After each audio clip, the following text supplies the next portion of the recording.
Let's talk about balls. No, not those balls. Countryballs, or Polandball. The name is interchangeable. You may or may not have heard of this meme about countries being portrayed as, well, balls. But if you did, you probably know them from either the comics that get spread around, various YouTubers who deal with them, especially those with questionable beliefs to say the least. Or even from what grew out of it, such as, well,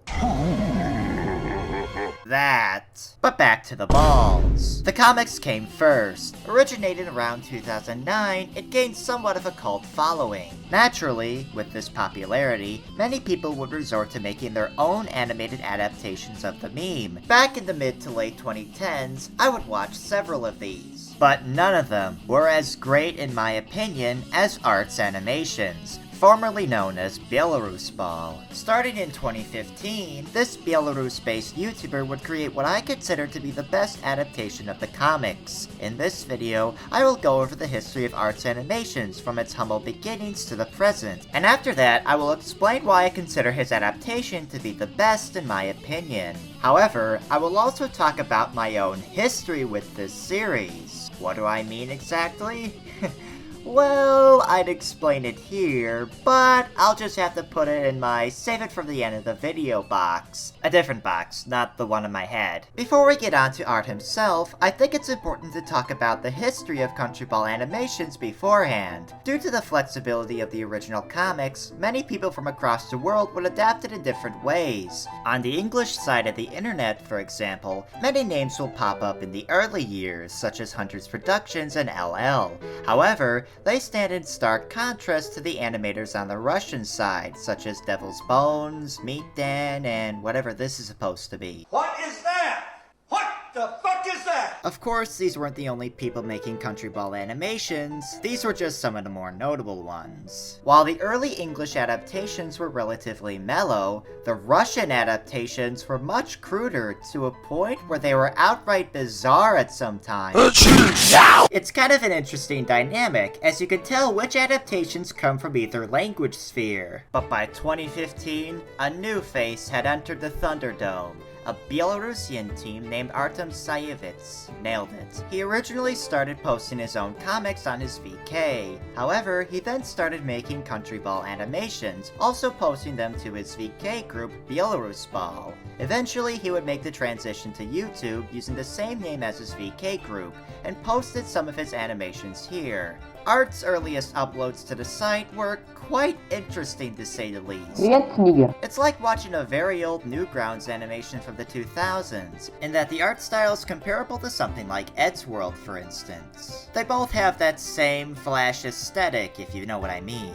Great. Now I want to get into Eddsworld again. These early episodes would form the building blocks of what the channel would eventually become. Unfortunately, Art has since privated all of his early work, but you could watch all of them in the 5-year anniversary video, or at least the ones he posted to YouTube. Sorry if you wanted to see any of his VK animations. The first official entry in the AA Countryballs canon was History of Belarus, and was released on October 17th, 2015. As you might guess, it's a 3-minute long overview of the history of, well, Belarus. This was followed by Pyramid 3 weeks later on November 1st. However, come 2016, the series would enter what I like to call the golden age of Art's animations, which will last the next couple years. Here, the jokes were funnier, the lines became more memorable, and the overall execution got better. By episode 11, the animation received a glow-up, and a new intro was introduced, before it was eventually abandoned after just that one episode. By now, Belarusball was a Countryball powerhouse. Banger after banger after banger was released during this time, and the series' quality was at its peak. Hello! It's me! During this time, Belarusball would reach the 100k subscriber mark, the first Countryball animator to do so, and as a result, the channel would rebrand as Art's Animations to reflect this. The Golden Age would inevitably end with the release of the multi-part episode Reich. It involves the countries of the world against the Reich-tangle, a force of unspeakable hate and anguish. I can talk about this masterpiece of an episode all day, but to end, the Golden Age ended as it began, a strong opening with an even stronger ending. But after this, the series became stagnant. It's not that the episodes that came afterwards were bad, it was just after masterpieces such as Reich, He Had Binoculars, and Poland, the New Year and Company, how are you able to top that?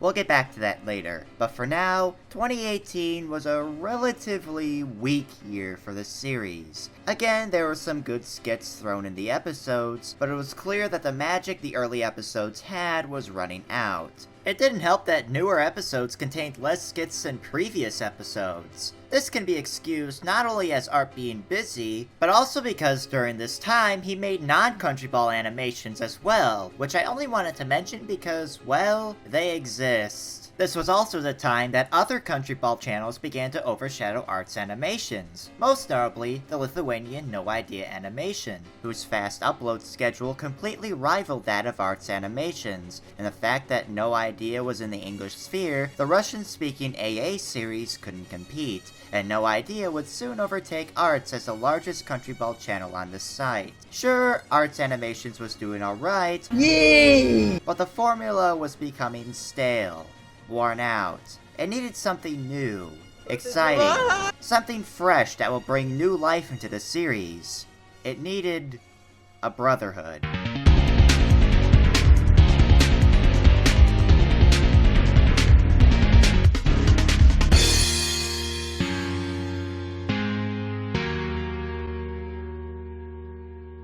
February 6, 2019, Art's Animations would release the 42nd episode in the canon, titled 5 Minutes, which included the first part of a series of short episodes involving the Starch Brotherhood, titled, you guessed it, 5 Minutes. Although the Brotherhood was first introduced in the Reich series, this miniseries would expand on that. The series involves the titular Brotherhood and its downfall. However, once the potato crops begin to fail around the world, this urgency begins to unite the Brotherhood again in order to solve the mystery of this catastrophic event. The Starch Brotherhood series is, for lack of a better term, peak Art's animations, being just as good, if not better, than Reich. Yet, it also marked a clear turning point for the series.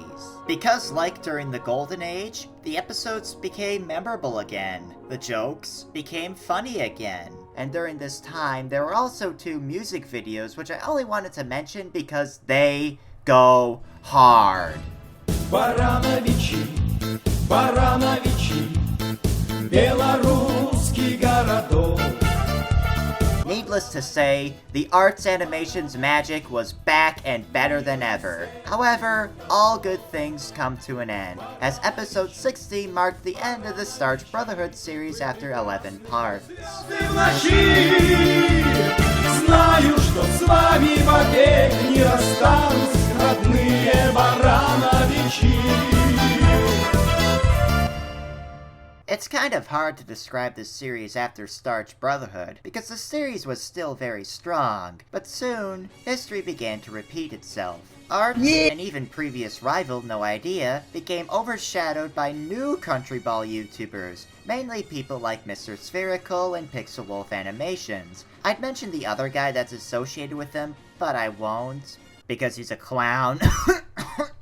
Art also began to really slow down around this time. Again, this is no fault of Art himself, as he is a very busy man, and he is also working on a new series called Aeneid. Did I say that right? No. Based around Egyptian mythology, you know, because he's really into that sort of thing. While Starch Brotherhood was a great way of bringing the series back into high gear in my opinion, with the longer waits between episodes as well as pretty much unmatchable competition, the future of AA's Countryballs series remains, for lack of a better term, uncertain. But that's pretty much all I have for history. Let's talk about what makes them great.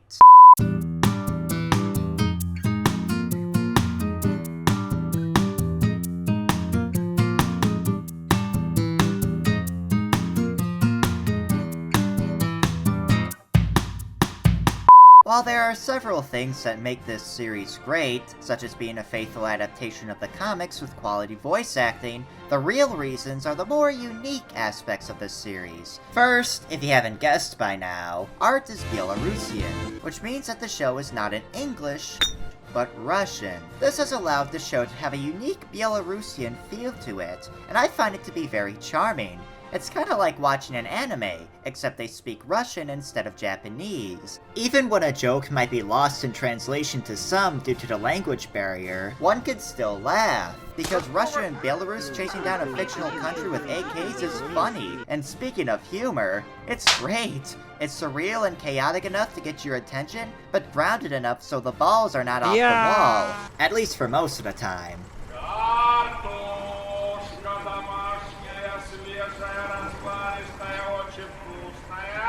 And speaking of balls, the way the characters are presented is arguably the best of all the Countryball adaptations. It's so good that it's gotten to the point where the countries don't even feel like countries anymore, but characters with distinct personalities that can be in pretty much any other work of fiction. I think Poland has to be my favorite. I don't know why, he just has that wooby energy, if you know what I mean. Ща будет мясо. Compared to any other Countryball adaptation, Art added some pretty wild lore to his series, which includes all of, but not limited to, the following. A secret brotherhood united in their love for potatoes, some potato dinosaur hybrid who is part of said brotherhood, Sweden being a deity you summon to do tasks in Minecraft, Estonia literally being older than time itself. It's almost like Art eats fries and mushrooms before making each episode. I talk about more of the crazy lore, but I'd rather you watch the episodes yourself because it gets far crazier than what I just mentioned. The final reason, and probably the most important one at that, is that this whole series is made by just one guy. That's right, Art does all the voice acting, animating, and when he's not basing his works on another comic, the writing, and that is nothing but respectable. This positive becomes more apparent when you compare him to somebody like Mr. Spherical, who has a whole team churning out episode after episode. This isn't to say that Spherical is bad, he's fine, I just don't get that same feeling when I watch Art's animations. I know I made the longer wait times for episodes feel like a bad thing earlier, but really? It isn't. While people like Spherical and Pixel Wolf create episodes at a fast rate, Art takes his time to make his. Art is pretty much the last old Countryball Youtuber out there, the last remnant of a forgotten age. All the other channels that preceded him are either inactive or retired, and even No Idea quit after a while. And that's what makes this Countryballs adaptation so special in my opinion. It's the combination of all the things I mentioned previously, forming an adaptation that is one of a kind.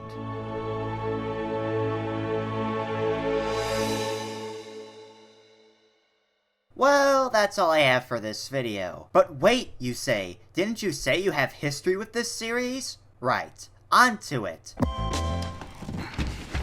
See, I told you I'd save it for the end of the video. So what history do I have with this series? Well, it's that Art himself knows who I am. Что? Oh yeah, that's right, Poland. Art, if you're watching this, you're probably confused. So let me jog your memory. I bet you've noticed I'm wearing a box on my head, and I'm going to explain why. You see, during the peak of my Countryball phase around 2015 and 2016, I saw a comic on the Polandball subreddit called Italy's Day. It involved two Italy balls about to head to war. However, due to lack of weapons, they decide to make sounds instead. Then, the enemy arrives, so one of the Italians decides to take a closer look. However, he is horrified by what he sees, so the other decides to look at the sight himself. What he sees is Poland wearing a box on his head, muttering, "Thankski, thankski, thankski," making the other Italian cower. So, Poland wearing a box on his head in this comic is the origin of me wearing a box on my head, right? Well, not really. Just hold on, because I'm not done yet. Later, I would see Art's adaptation of said comic in episode 6, and aside from one of the Italy balls being replaced by a France ball, all was well. Until I got to hear Poland speak. Tank, tank, vroom, vroom.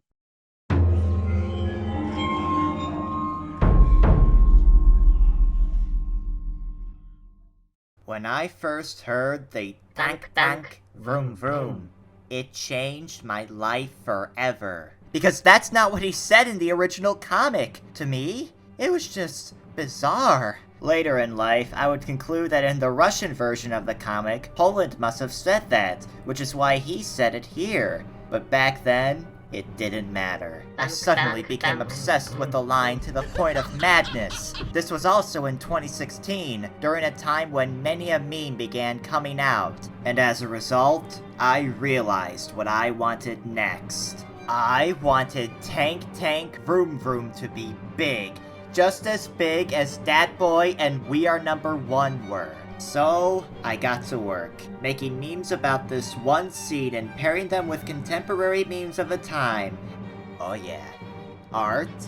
I was the one who made those shitty memes you saw on iFunny back in the day! Kurwa. Let me ask you a question, Art. Do you know why I consider this specific time in your history to be your golden age? It's because I didn't stop with Tank Tank Vroom Vroom. Even after you made your post on VK exposing me for being terrible, I still made memes about your series. Because to me, at that time, you were actually golden. So the next time you go to bed having nightmares of those bad memes night after night, you think of me. No, seriously, that was actually me. I can prove it by showing you the iFunny account you saw them on. See? Here it is. Memes and everything. Well, that was fun. See you in the next video. Oh. I forgot I made these posts. Christ, what was I thinking? I guess all I can say is, I really was a Countryball fan back in the day. I regret everything I posted on here.